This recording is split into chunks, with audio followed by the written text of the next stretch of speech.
Je vous salue au nom de Jésus. C'est votre ami, pasteur Alain Agostino, prédicateur de l'évangile et motivateur et destiné à Banananzame.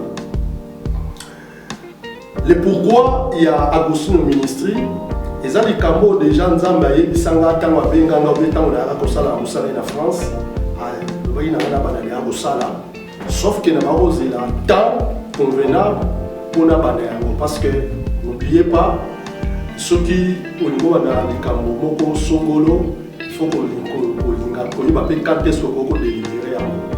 Alors, nous avons fait un bande yango na bandi yango pour la Seigneur. Nagasuna répondant au baquet, c'est très important.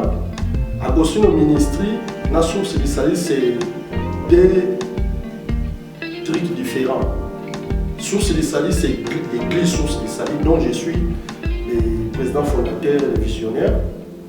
Mais Agostino Ministry, c'est une autre chose, c'est une autre casquette plutôt.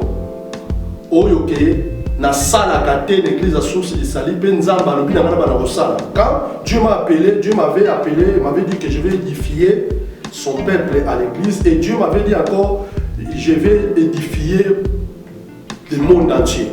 Alors na bako yibate le monde entier na lolenge nini jokande ezalaki na nzela ya média parce que Dieu a yebsekinga makambo apesa kanga ba révélation apesa kanga et ko suka kaka na église source de salité faut batubele pe ba yokango et d'avance parmi bana on a cambi ou bien bana baleki une église na misupe ba dans l'église à tout moment ba mais pasteur il faut tira makambo yo na réseaux sociaux faut ça la kanga na ba toujours que à moment voulu en Nzambe na ozanga te ko sala ya parce que j'ai appris dans la vie chrétienne et dans le ministère na sala les cambo soki na l'autorisation de soki na la soutien ya Nzambe.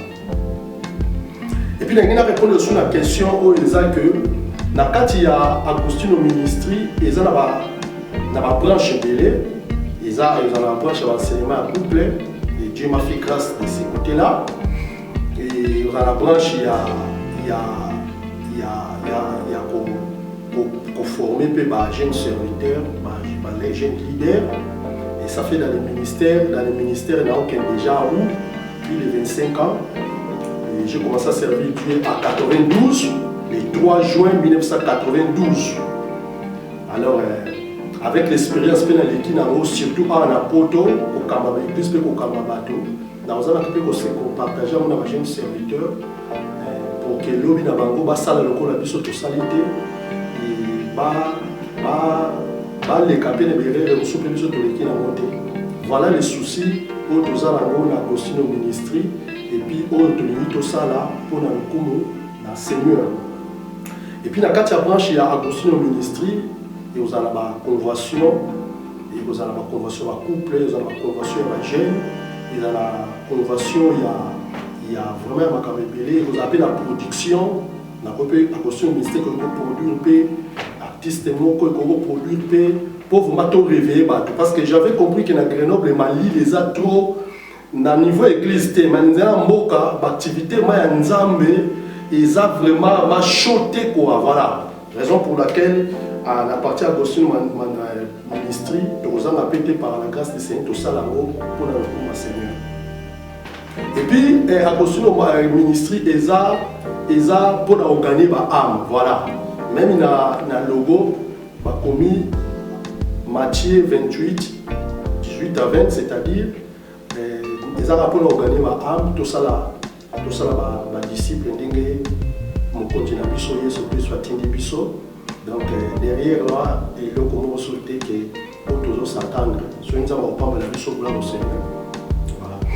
Et puis une autre chose très importante, il y a souligné, Agostino Ministry, ils ont ngamo naza producteur ngamo naza soutien nango par rapport à l'église à source de salé donc je ne demanderai rien la maman va source qui va soutenir ma caméra ça non à moins que si le Saint-Esprit touche quelqu'un pour nous soutenir gloire au Seigneur mais il y a l'église nanga na maman l'église pour soutenir ma activité de vision l'église à source de salé Et puis une autre chose, très importante, on a appelé la poste à soutien, la prière, fortification, et puis ma conseil, Proverbe 11-14 lobby, les salis se trouvent par plus grand nombre de conseils, parce que nul n'est parfait.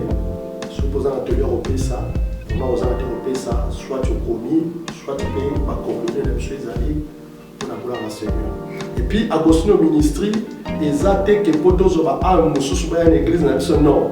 Ils ont été qui ont gagné âme dans les médias, ils ont partagé expérience, ils ont partagé révélation, on a partagé katina biso, ba casquette nous sommes en katina nga, na libi na partager on peut na bato. Ils ont makambe belé, on a salité, pena na lobby de l'église, raison pour laquelle tolingi bato nous sommes pas bénéficier.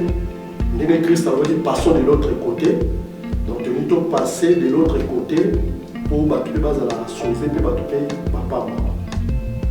Et puis, je demanderai, voilà, ceux que vous s'abonnez et vous allez malade, parce que tout ça, vous savez, pour la banzete, pour la bateau, je m'excuse pour l'amour. Raison pour laquelle ceux que vous s'abonnez et puis vous partagez ma vidéo, na souci pe ba bisusu, ba yoka dilumana nzambe, ba zwa pe expérience pour biso to leki nango na carrière ministère et puis la carrière à kotambusa bana nzambe. Voilà, après avoir la mosala na saleli nzambe, côté na mboka pe to continuer côté ya to binisi pe bana, on va osala nzambe que Dieu soit loué. Bazo sala mosala nzambe. Voilà, peuple dédié, merci. Nata vous pouvez pour la Rolandangai, nous tenons sur Rolandangai, Nzambe Akaniselayo, Nzambe Apambolayo, Nzamba Tombolayo, et Nzamba Koksa Posa Mitemanano. Je prie, Seigneur Dieu, la Bible dit, aucun malheur ne vous arrivera, aucun fléau n'approchera de votre tente. Seigneur, je déclare, par rapport au Dieu, c'est celui qui a moqué permettre tes malheurs comme là-bas, selon ma commune. Pour permettre de Seigneur fléau et contre la bande selon ma commune au nom de Jésus-Christ. Et Seigneur, où y a de la parole c'est pinjoli. Où y a combattu Seigneur intervenir dans la vie dans le nom puissant de Jésus-Christ. Nous avons ainsi prié. Amen. Que Dieu vous bénisse. C'était à vous, prédicateur de l'évangile, votre ami, pasteur Agostino, motivateur.